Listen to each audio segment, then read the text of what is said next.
Om Swastiastu. Hai, perkenalkan nama saya Putu Arsyafani, nomor absen 27.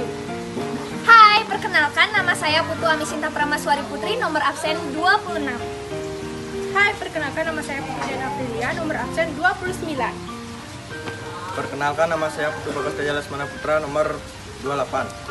Perkenalkan, nama saya Putu Riko Chandra Praditya, nomor absen 30. Perkenalkan nama saya Pandey Komang Diogartan, nomor 25.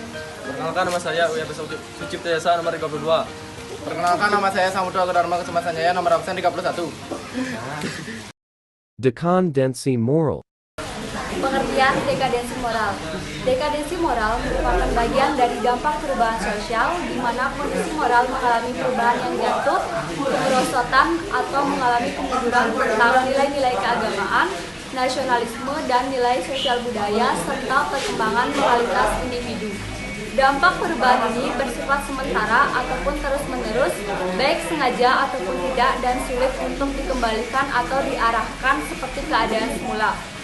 Faktor penyebab dekadensi moral yang pertama yaitu faktor keluarga, yang kedua faktor lingkungan, dan yang ketiga faktor media sosial, kurangnya iman, dan kontrol diri yang lemah. Dampak negatif dari dekadensi moral yang pertama yaitu semakin meningkatnya tindak kejahatan atau kriminalitas di lingkungan masyarakat. Yang kedua, dapat mengganggu keadaan psikologis seseorang sebagai akibat dari dekadensi moral. Yang ketiga, dapat menimbulkan korban jiwa dari adanya dekadensi moral tersebut. Contoh-contoh dekadensi moral yang pertama yaitu pergaulan bebas, pencabulan dan pemerkosaan, korupsi, tawuran, miras, dan narkoba. Upaya mengatasi dekadensi moral yang pertama yaitu pengawasan dan perhatian orang tua. Orang tua memegang peranan penting dalam mendidik dan memberikan pengarahan pada anak. Untuk itu, pengawasan orang tua sangatlah penting terhadap pergaulan dan aktivitas yang dilakukan oleh anak.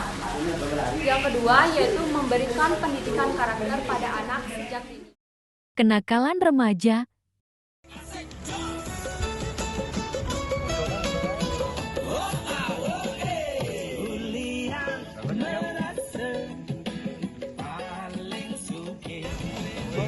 Iya nih, Sak. Jangan sekuasa nih. Berpokoknya yuk. Nah, kalian mulia nah. Wandok secini beli juara kan nih. Nah, menuk menjahit.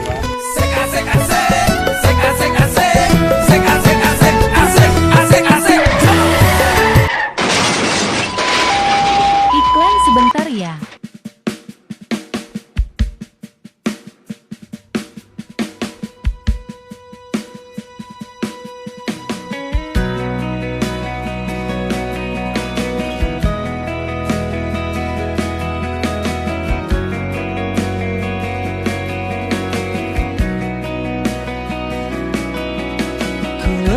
Semua yang ku inginkan tak akan Beli teh Boci, beli 2, bayar 2. Seger banget.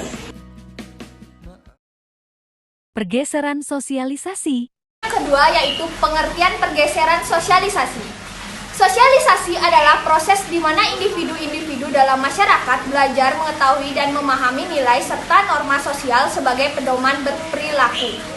Terdapat dua jenis sosialisasi yaitu sosialisasi sekunder dan sosialisasi primer. Sosialisasi sekunder adalah sosialisasi yang dilakukan selain orang tua, sedangkan sosialisasi primer adalah sosialisasi yang dilakukan oleh orang tua. Pergeseran sosialisasi adalah sebuah proses penanaman, pergantian atau transfer kebiasaan atau nilai aturan dari suatu generasi ke generasi lainnya dalam sebuah kelompok atau masyarakat. Dampak negatif dari pergeseran sosialisasi: hilangnya budaya sopan santun, tidak peduli dengan kebersihan lingkungan, hilangnya membantu dan bertoleransi dengan orang lain, munculnya sikap individualisme dan tidak mau berinteraksi dengan orang lain. Contoh pergeseran sosialisasi, contohnya pergeseran sosialisasi adalah terjadi delinkuensi anak dapat terjadi akibat sosialisasi yang tidak sempurna dalam keluarga karena kurangnya komunikasi antara orang tua dengan anak. Melawan orang tua. Pak. Naik deh PC. Kenapa? Beli paket. Kenapa sih? Wah, ini mulut kamu bangset, guys. Uang bisa dicari ilmu, bisa digali tapi kesempatan untuk mengasihi orang tua takkan terulang kembali. Multidimensi identitas. Ketiga yaitu multidimensi identitas. Multidimensi Jika dilihat dari identitas. katanya, multidimensi identitas terdiri dari kata multi yang artinya lebih dari satu atau keberagaman dan dimensi yang artinya cara pandang. Jadi, dapat disimpulkan bahwa multidimensi identitas diartikan sebagai berbedanya cara pandang, ukuran, dan sudut pandang identitas seseorang yang berada dalam kelompok atau masyarakat. Di mana identitas tersebut merupakan keadaan atau ciri khusus seseorang yang membedakan individu dan menandakan eksistensinya dalam masyarakat. Identitas seseorang dalam suatu kelompok atau masyarakat tidak akan dilihat dari satu sudut pandang saja, tapi juga dilihat dari berbagai sudut pandang, cara, dan ukuran yang beragam.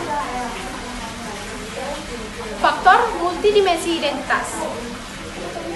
Multidimensi identitas dalam subjek individu maupun kelompok muncul karena adanya pandangan yang beragam dari anggota-anggota masyarakat terhadap seseorang menyandang identitas tertentu. Hal ini disebabkan oleh beberapa faktor, diantaranya 1. Cara pandang yang berbeda terhadap suatu status dan peranan seseorang dalam suatu kelompok. Hal ini disebabkan oleh perbedaan persepsi antara anggota masyarakat terhadap status atau kedudukan seseorang di masyarakat, di mana juga terdapat kewajiban dan tanggung jawab yang harus dilaksanakan. Dokter dan petani. Itu nggak senangan itu. Ih, gimana itu dari petani Ci? Ih.